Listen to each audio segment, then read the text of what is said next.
very amazing thing that is going to happen after a long time. Toastmaster Shivanshu's speech. But before that, I would like to introduce Toastmaster Shivanshu's speech evaluator, Toastmaster Divya. So, welcome on the stage to the speech evaluator for today, Toastmaster Divya. Thank you, Toastmaster Prakhar. So, today Toastmaster Shivanshu would be giving his P1 speech, and the purpose of the speech is for the member to introduce himself to the club and learn the basic structure of public speech. So, I wish you all the best, Toastmaster Shivanshu. And timer, please note that the timings will be from 4 to 6 minutes because it is a P1. So, that's all from my side. Over to Toastmaster Prakhar. So, welcome Toastmaster Shivanshu, and the stage is all yours.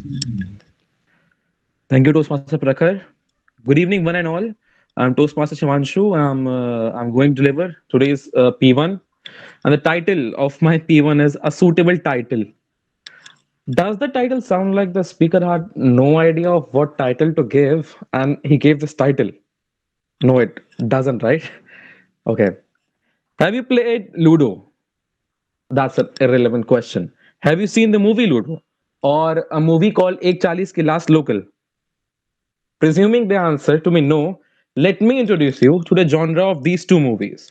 A story that contains several independent stories running either parallel or consequently, but at the end you discover that either they all revolved around a guy the world usually calls protagonist, or they converge at a point and become the sub stories of the main storyline.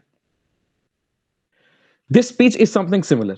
Okay, so in P1s, we have to read the speech with ourselves, be it any little life incidents of ours, or more technically speaking, in my case, it will be the stories of my J life. So allow me to take you all back in time when I prepared for J. Unlike many people, I didn't go to Kota. My house is a small town called Gauriganj. It's not a place where you'll find coachings of JEE or NEET. So I came to Lucknow for the same reason. Now I lived in my one-man room with many other paying guests me in the same house. And thankfully I had a lot of people around me in those 2 years and different story. People came and went. Not to forget, there were some constant dwellers too. Say right next to the house, or the boy on the other side with his huge DJ. So let's begin with this guy. He was a boy, probably younger than me, but for sure bigger in size with a very dark complexion, kind of dark complexion. His father was a total alcoholic. Like he was a typical vintage Bollywood husband who would drink, come late night, and cause chaos. His mother was a lady not to be trifled with at any cost. Her dominant, loud voice echoed in the neighborhood, and the guy himself had a DJ in his house, which he played constantly, but especially during my quizzes and face tests. Special mention to this little sister, like not little, but she was the youngest in that house. Her irrational but extremely loud screams still horrify me. See, I am a person who cannot tolerate any kind of loud, unnecessary sound at all. And this family was an ideal source of that sound. Insert smile in pain sticker here.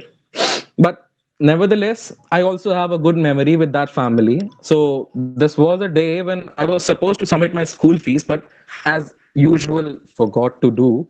I also forgot to take out the money of my pockets and gave it to wash to that guy.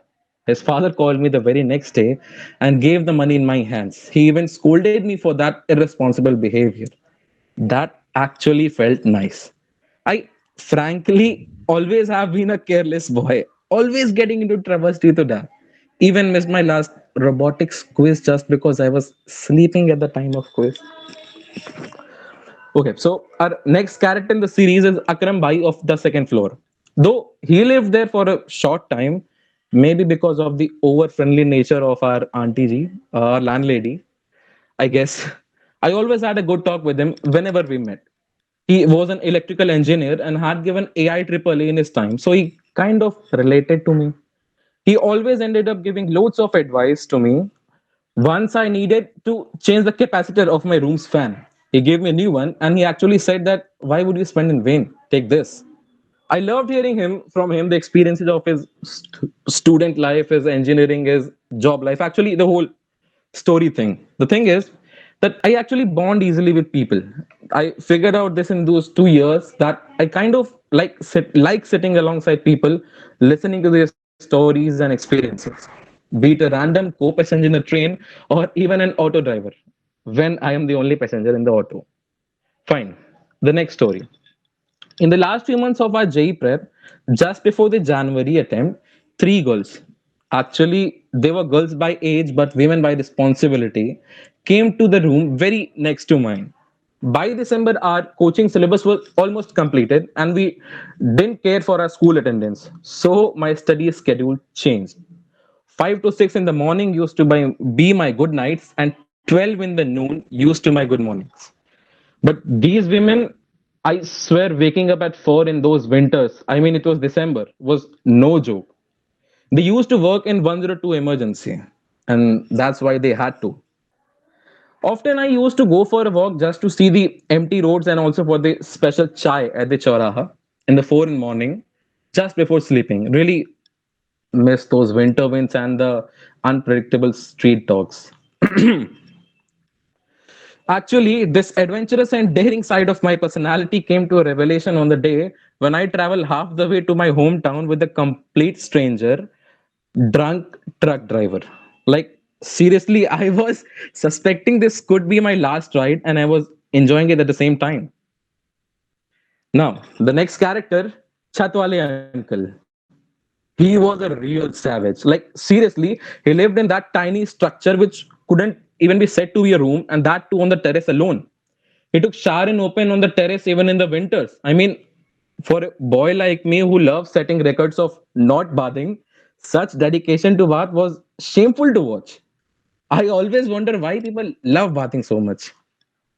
Narrating my J story and not mentioning my songs wouldn't be fair at all. My songs led me to trouble several times in those 2 years. Here, by my songs, I mean the songs I sing. Frankly, I cannot stay quiet for more than 5 minutes. I always keep singing something, always. And while studying, this singing may sometimes become loud. I don't know it. I don't do it intentionally. I swear. But if you are a night owl, and then this becomes a big problem. Not for you, but for the normal people sleeping peacefully in their normal sleeping hours, and then you have to suffer from the wrath of those sleepless people. Also, I came to understand after coming back home later that I really enjoyed that whole thing. I mean, if you keep aside the odds, the whole only me thing, it's just you and no one else to intervene in a private space, except for the landlady trying to peep inside and always into your room. Anyways, that was hell of experience. I actually am grateful I lived alone and had all sorts of experiences in those 2 years. Met with all those people, explored different aspects of my own personality. Well, I cannot just compress that whole thing into few words. There's always more to tell, which I could share with you. All those incidents, stories, experiences right now. Fine, fine. I'm wrapping up. What? You aren't bored? You want to listen more? I'm sorry, guys. I have a tight schedule. Just celebrity problems. Thanks a lot for giving your ears to me, to my words, and showing this much patience in me. This is Toastmaster Shivanshu signing off. Thank you.